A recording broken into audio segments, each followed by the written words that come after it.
me. You only think you do.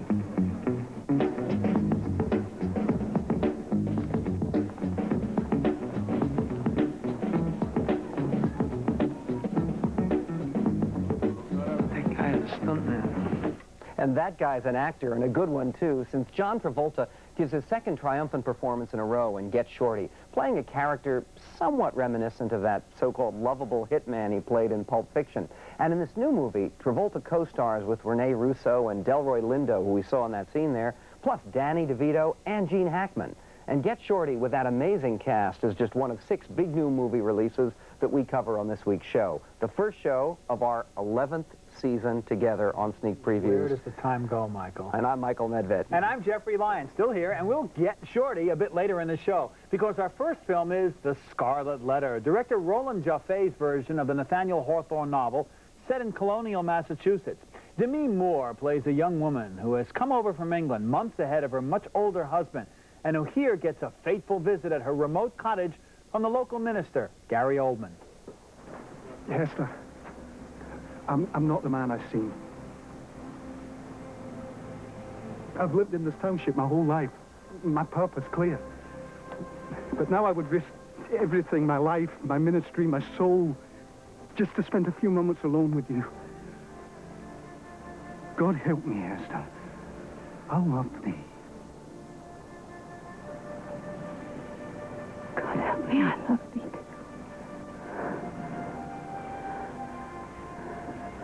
Oh, God, have we lost our way? No. I dreamed of thee speaking my heart. I have prayed for it, even as I have dreamed. Was I alive before I laid eyes on thee?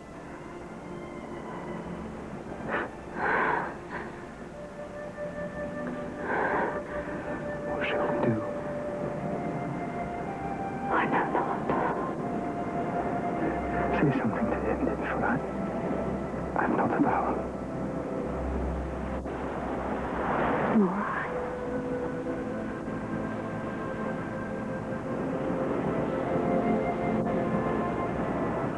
Nay. We could be hanged for this.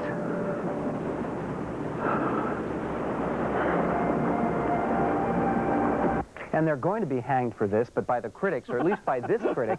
I hated every minute of this. It turns The Scarlet Letter, one of the great novels in American literature, into Harlequin romance. The screenplay is the problem here. I think Demi Moore does a decent job. The screenplay is by Douglas Day Stewart, who previously did The Blue Lagoon. And the whole aesthetic here, but it's exactly like The Blue Lagoon, or Officer and a Gentleman, Douglas Day Stewart also did. They throw in all of these absurd, extraneous things, an Indian war, and lots of Native American elements. There's a scalping. There's Robert Duvall is disastrous in the film, playing her husband. Well, it was directed by Roland Joffe, who did The Mission and also did The Killing Fields. And the beginning of the movie starts out enchantingly in the woods, some sort of Indian ceremony. But the Indians or Native Americans, exactly, they're dismissed. And then when Duvall shows up, we're not quite sure what his identity is. He wears a wig, and then suddenly his hair is gone, and he doesn't really admit that he's her husband. And it gets pretty muddled. I think her performance is fine. You're right. I think I couldn't really accept Gary Oldman as a romantic lead, but he didn't go over the top for once. But after a while, they look like actors dressed up for Halloween. Or Thanksgiving. Right, of course. I was just amazed that there's a film with Gary Oldman where he's not the top over actor in the film, because Duvall is. But Duvall is disastrous. He's such a fine actor. But here what he does is he plays a part of the ex-husband or her old husband who comes back and finds that she has had a baby out of wedlock and then is trying to get revenge. But he's half mad because he's lived with the Native Americans for a long time. But in the novel, all of it is spiritual torment, and he's trying to revenge himself on the minister who has committed this adultery.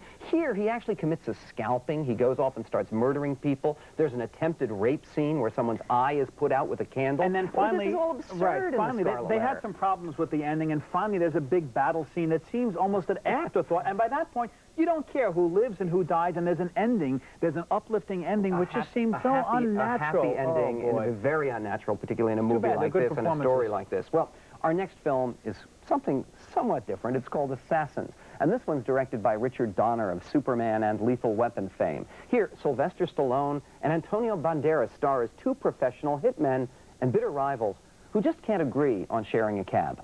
Very nice meeting you. Someday, I'll tell my little nietos about this wonderful encounter.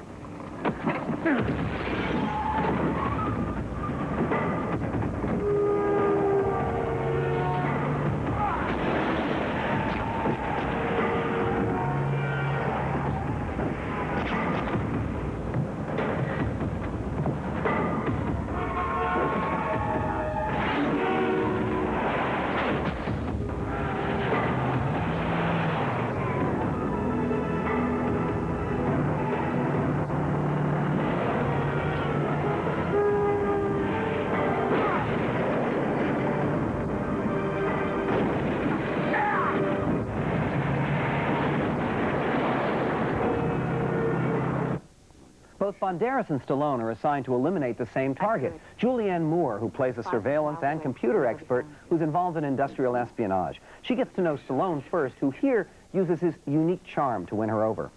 You don't know about me. You're wrong. I know exactly. Today was supposed to be a really good day. Payday. 40 grand. I was going to buy her old boyfriend. And now 2 people are dead. I'm in way over my head, mister. I just want out. You've got the gun, the keys on the dresser. Go. Look, I don't have a social security number. I don't have a driver's license. I can barely remember my real name. I'm a ghost. I'm nobody. I'll just disappear. I found you, so did he. You can't hide. I just want my life back. That's all I want.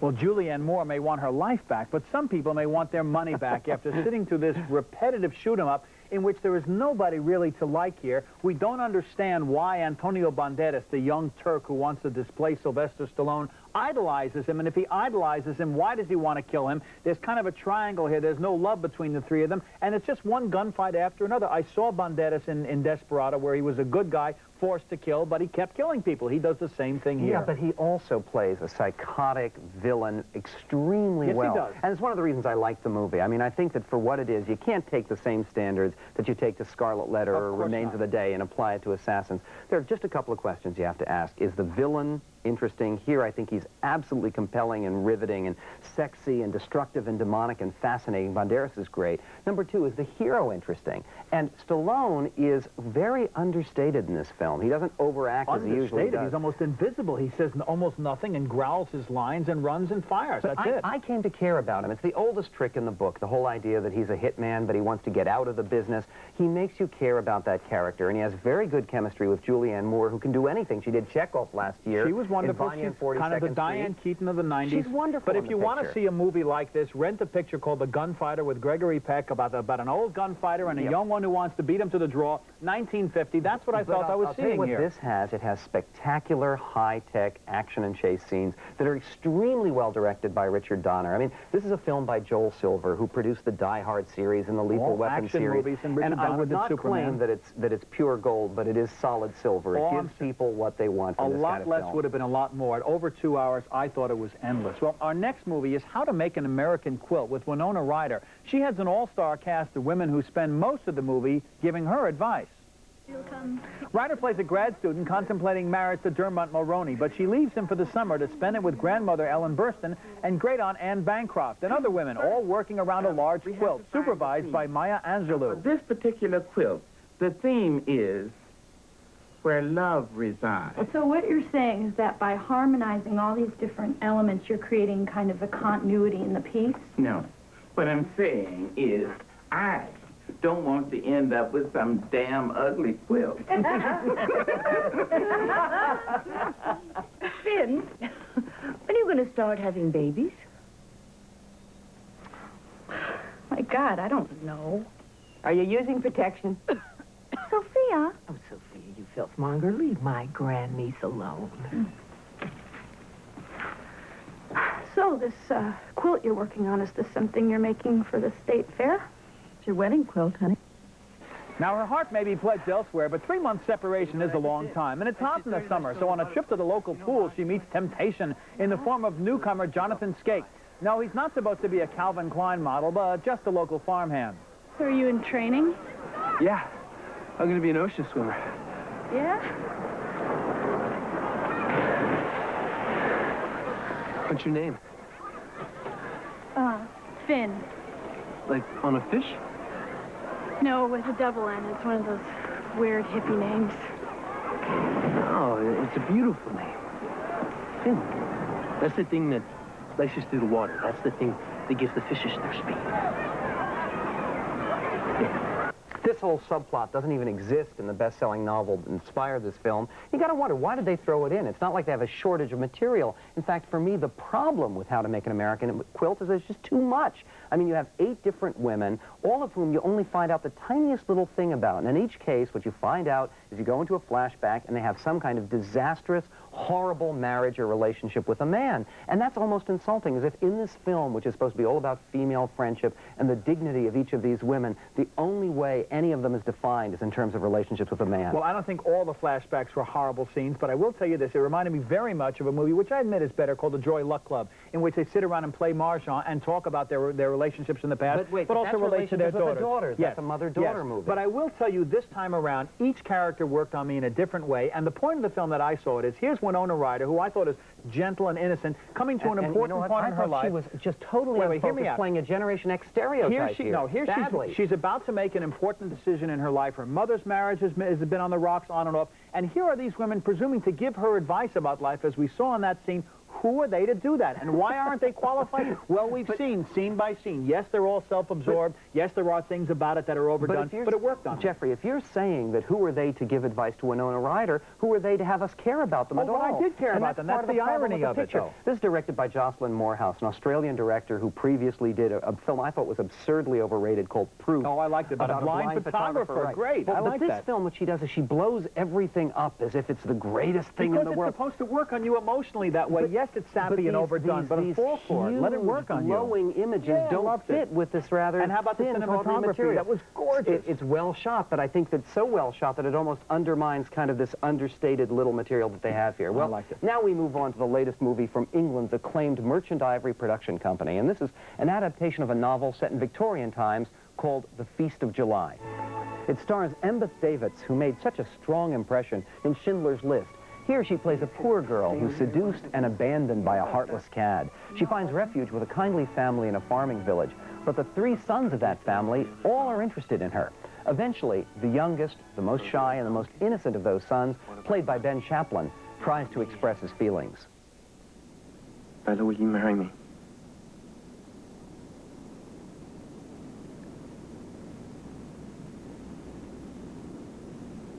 Will you?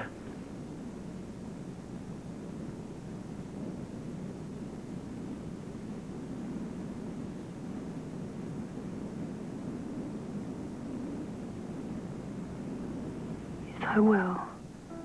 Yeah. What's been going on?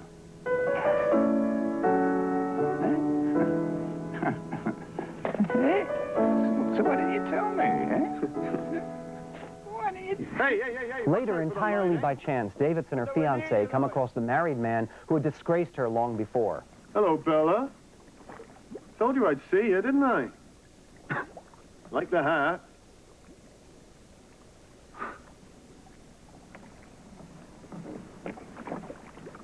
Who's that? Nobody. You having a good time of it, eh? What do you want? A word with an old friend, that's all. Hey, Bella. Say a minute, Bella. Let's go home. Seems you don't want to know me anymore. You know, Michael, just when I hear people say they don't make movies the way they used to, thank goodness for Merchant Ivory. Not always, but in most cases, they make quality films, and this is one of the best films of the year as far as I'm concerned. It is lush, it is beautiful, with a gorgeous score, with characters you care about, and a deeply moving story, too. Everything about it works very well. It's not directed by James Ivory. This one's directed by a newcomer, a BBC director named Christopher Manal, but he lingers over these images which are so glowing, and you mentioned the score. It's by Zbigniew Preisner, who previously did the score for Europa, and The Secret Garden. Deserves nomination for an Oscar, as does Embeth Davidtz. She plays the same thing she did in Schindler's List amazingly well, a combination of tremendous strength and terrible vulnerability. You feel for her character profoundly. And did you notice something? The real meat of the story doesn't begin until the second half of the film. The first half of the film builds characters, so they're more than just cutouts. And I didn't mind. Usually I say, please get going with the story, but I was so enthralled by the world I was thrust into and getting to know these people that by the end, when the dramatic force took a hold, I really felt it much more. It brings you into the Victorian world so well, so that you feel the disgrace that this woman has. She has had a baby who had died, a baby out of wedlock. And one of the things this does so much better than the Scarlet Letter. Oh, anything better. Right. Yeah, but again, it's to show you what that meant at this time period, the suffering it brings on and the guilt. And gosh, the film is good. And Ben Chaplin, the young man, rising star. He is sensational. Yeah, wonderful. Well, we certainly agree in our enthusiasm there. But our next film is another big change of pace. This one is called Get Shorty, and it's based on the stylish novel by Elmore Leonard about a Miami loan shark played by John Travolta who comes out to Hollywood to collect a gambling debt from a B-movie producer played by Gene Hackman. But Travolta decides to stay around and to help produce some movies himself. He even gets a meeting with one of the biggest stars in town, hilariously played by Danny DeVito. And here, Travolta tries to teach DeVito how to play a mob enforcer. Guy splits with 15 large of my money. I go after him. What the hell you think I do? Martin, look at me. I am looking at you. Now, look at me the way I'm looking at you. Put it in your eyes. You're mine without saying it. Okay. How about this?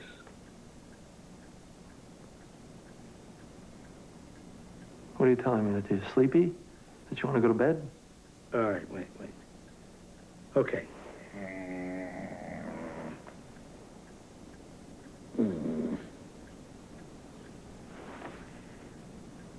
Well, no, you're squinting like you need glasses. Well, what do you... Look at me.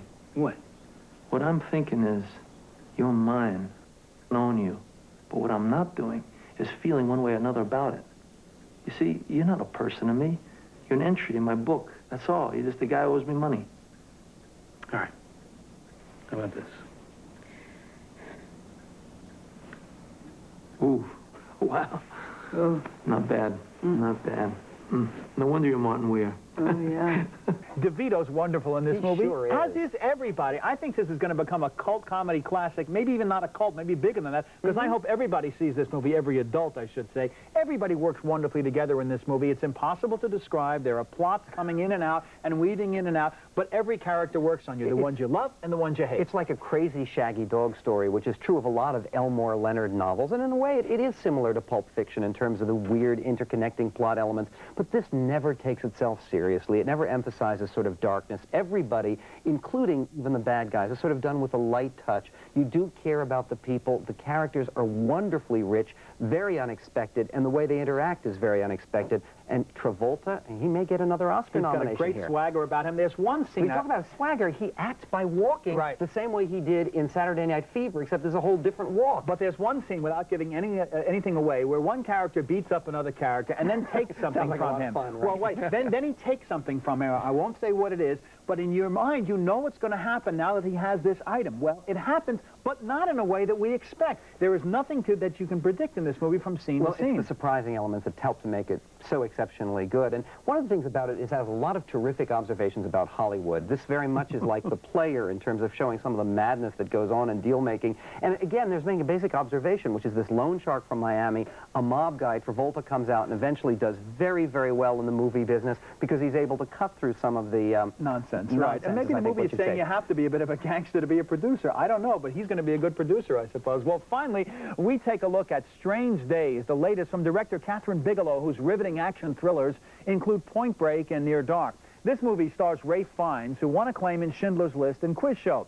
The setting here is Los Angeles, just before the end of this century, and he plays an ex-cop who now hustles clips on the black market. Those are little bits and pieces of people's lives, all captured on virtual reality computer discs. I can get you what you want. I can get you anything. You just have to talk to me. You have to trust me, okay? Trust me. Because I'm your priest. I'm your shrink. I am your main connection to the switchboard of the soul. I'm the magic man. Just as the end of the millennium approaches, Angela Bassett, a limo driver, and his only friend accompanies Fiennes to a huge New Year's Eve celebration. He's looking for his ex-girlfriend, who's been kidnapped and who he plans to ransom with one of his computer disks. An explosive clip exposing a murder conspiracy by the L.A. cops.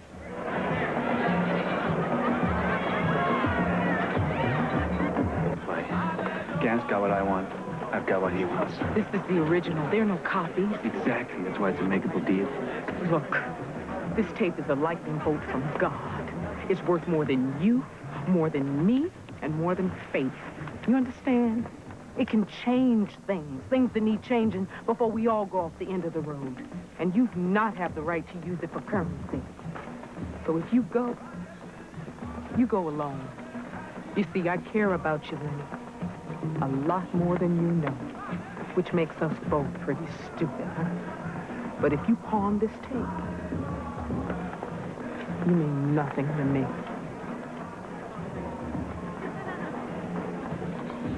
These are both outstanding actors, and boy, do they ever deserve better material than this. They really do seem to be floundering. I think we ought to mention that this film is produced and co-written by James Cameron of Terminator fame and True Lies fame, and it does have sort of the apocalyptic air that you have in some of the Terminator films, but gosh, is it overdone. Catherine Bigelow can't let well enough alone. You're constantly feeling the director's hot, garlicky breath all over your face as she's decorating every scene and overdoing everything. The violence is truly sickening, and I think a lot of people really will walk out on strange days. You'd have to be a very strange person to enjoy this one. Well, that illustrates your point. Here's Angela Bassett, who is wonderful, and Ray Fiennes, who's interesting, not terrific, but she overwhelms him through no fault of her own, and the movie seems to revel in its own seediness. I mean, it goes through piece by piece, frame by frame, a murder that is just sickening in your stomach, and you get uncomfortable in your seat. Why do we have to see that nonsense? We ought to say also, it's not just violence, it's very sexualized violence. It's violence done as a turn-on, rape and violence for men. This is directed by a woman, Catherine Bigelow, who's a skilled director, but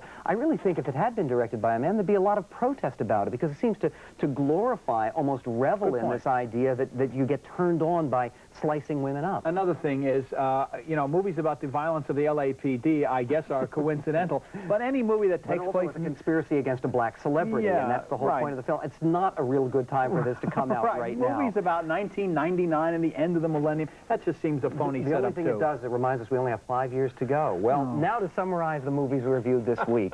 Our best bet is Feast of July. It's deeply moving, gorgeously well crafted, and brought to life with passionate performances by Embeth Davidtz and newcomer Ben Chaplin. It's rated R for some strong sexual content and one scene of startling violence. Neither of us much cared for The Scarlet Letter, however. This is a stilted, overblown mess that not only trashes the novel it's based on, but wastes a decent performance by Demi Moore. There's one idiotically artsy and overdone montage sex scene and an abundance of truly gruesome violence. On Assassins, we split. To Jeffrey, it was just a boring shoot-'em-up, but I was impressed by spectacular action scenes and Antonio Banderas' riveting performance as the villain. As you would expect, there's lots of tough language and intense scenes of violence, but no gratuitous gore.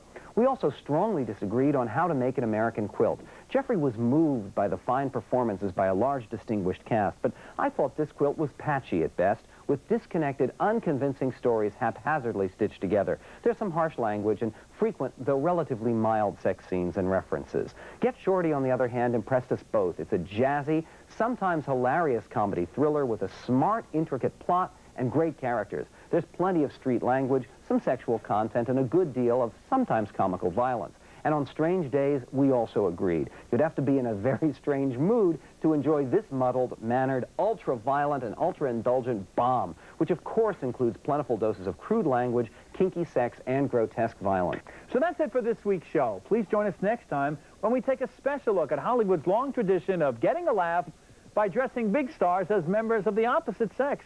All of a sudden, this interest in cross-dressing has exploded, and on the next sneak previews, we'll tell you why and show examples of the best and the worst of this movie trend on this glitzy-ditzy special show, Kind of a Drag, which we promise won't drag at all. I'm Jeffrey Lyons. And I'm Michael Medved. And until next time on Sneak Previews, don't forget to save us the aisle seats.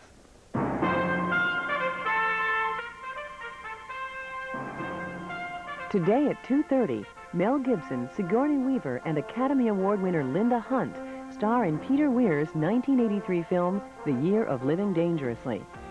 Now stay tuned for Nelson and Jeanette, America's Singing Sweethearts, next, here on GBH2. Xerox